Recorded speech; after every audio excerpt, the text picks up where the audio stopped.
नमस्कार साथियों, स्वागत है आपका आपके अपने YouTube चैनल स्वदेश एकेडमी के ऑनलाइन मंच पर। मैं एन चौबे आपका मैथ्स गुरु लेकर हाजिर हूँ क्लास 10th के मेरे प्यारे साथियों, रणबांकुरों के लिए, योद्धाओं के लिए बहुपद की क्लास। जैसा कि हम लोगों ने वादा किया हुआ था, डेली हम टारगेट के हिसाब से हम लोग पढ़ रहे हैं और अंतिम 40 दिनों की स्ट्रेटजी से 70 लाने का ये क्लास चल रहा है आपके साथ, ये कार्यक्रम चल रहा है। तो उसके अंतर्गत आज सेकंड चैप्टर स्टार्ट करने जा रहे हैं, बहुपद अर्थात पॉलिनोमियल। महज इस चैप्टर की बात करें तो यह एमसीक्यू के हिसाब से और यह आपके 4 नंबर 2 नंबर के हिसाब से बहुत ज्यादा इंपॉर्टेंट होने वाला है। बहुपद में बहुत कुछ नहीं पढ़ना है, नॉर्मल चीज पढ़ना है।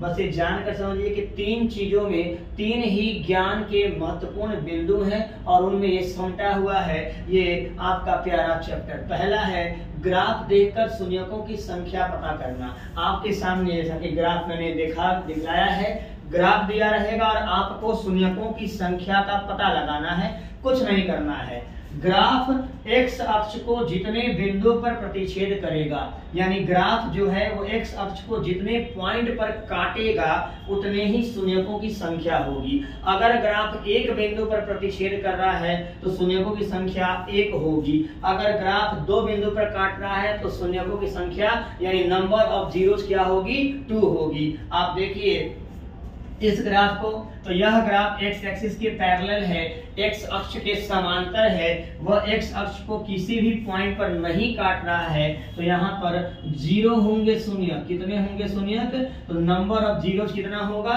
0। यहाँ इस ग्राफ की मैं बात करूं तो यह एक्स अक्ष को एक पॉइंट पर प्रतिच्छेद कर रहा है, काट रहा है। तो यहाँ पर आप कहेंगे कि टोटल नंबर ऑफ जीरोज हो जाएंगे 1, यानी शून्यकों की संख्या हो जाएगी यहाँ पर 1। जरा इस ग्राफ के बारे में चर्चा करते हैं तो आप देखेंगे कि यह 1 पॉइंट, 2 पॉइंट और ये 3 point, 1 point, 2 point and 3 point, total 3 point पर यह ग्राफ एक्स अक्ष को कट कर रहा है, काट रहा है, इंटरसेक्ट कर रहा है, प्रतिच्छेद कर रहा है। इसका मतलब है शून्यकों की संख्या यहाँ पर कितनी हो जाएगी दोस्तों, तो 3 हो जाएगी। जनाब अगर इस ग्राफ की ओर चर्चा हम करते हैं तो ये पाते हैं कि 1 जगह पर, 2 जगह पर, 3 जगह पर और 4 जगह पर, ये टोटल 4 जगह पर यह ग्राफ जो है बहुपद का वो एक्स अक्ष को कट कर रहा है। तो फिर निसंदेह शून्यकों की संख्या आपकी यहाँ पर कितनी हो जाएगी, 4 हो जाएगी। तो उम्मीद करते हैं प्यारा सा कॉन्सेप्ट आपको कम समय में समझ में आया होगा। चलते हैं इसके दूसरे पार्ट में, तो चलते हैं अगले पड़ाव पर। अब आपको पढ़ना है जो दूसरी चीज, वो है बहुपद के शून्यकों को ज्ञात करना और शून्यकों एवं गुणांकों के मध्य संबंध स्थापित करना। जैसा कि हम जान रहे हैं, आपके सामने एक द्विघात बहुपद लिखा हुआ है ax² plus bx plus c, यानी ये क्वाड्रेटिक आपका पॉलिनोमियल है, द्विघात बहुपद है ax² plus bx plus c। इसमें चर की अधिकतम घात 2 होगी और यानी इसकी डिग्री 2 होगी। जनाब यहाँ देखेंगे कि x² का जो कोफिशिएंट है वह a है, यानी x² का गुणांक क्या हुआ बच्चा, a हुआ। x² के आगे जो भी डिजिट लगा होगा, जो संख्या होगी, वही उसका कोफिशिएंट यानी गुणांक कहलाता है।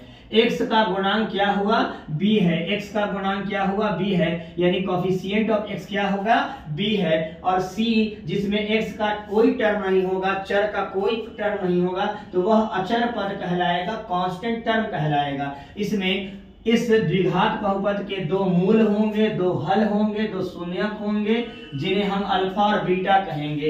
इनके बीच में संबंध है शून्यकों का योग अर्थात alpha plus beta, sum of zeros. कैसे फाइंड आउट करेंगे, तो -x का गुणांक बटे x² का गुणांक अर्थात सम ऑफ जीरोज कैसे फाइंड आउट करेंगे, तो minus coefficient of x upon coefficient of x², शून्यकों का योग माइनस x का गुणांक बटे x² का गुणांक। आप देख रहे हैं कि x का गुणांक अर्थात x के आगे कौन लगा है, b, तो -b हो गया, बटे में है x² का गुणांक, x² के आगे कौन लगा हुआ है, a, तो आप कहेंगे अल्फा प्लस बीटा शून्यकों का योग बराबर होगा -b/a।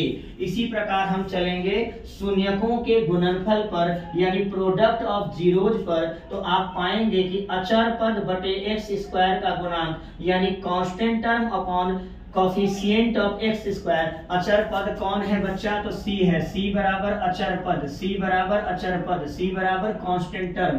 तो यानी शून्यकों का गुणनफल अल्फा इंटू बीटा कितना हो जाता है? सी बाई ए। तो आपने देखा कि अल्फा प्लस बीटा यानी शून्यकों का योग माइनस बी बाई ए से प्राप्त किया जाएगा और शून्यकों का गुणनफल यानी alpha into beta C by A से प्राप्त किया जाएगा। कल जब मिलेंगे अगली क्लास में इसके अगले भाग में तो इनके एक्सरसाइज को समझेंगे और इनमें और भी एक दो बातें हैं उनको समझेंगे। कॉन्सेप्ट वाली पूरी क्लास खत्म हो गई। ठीक है, thank you, all the best, take care. Revision करिएगा और 70 में 70 लाने का जो आपने जिगरा रखा हुआ है उसको पूरा करने का एक ही दमखम है, लगातार प्रयास करिए। Thank you.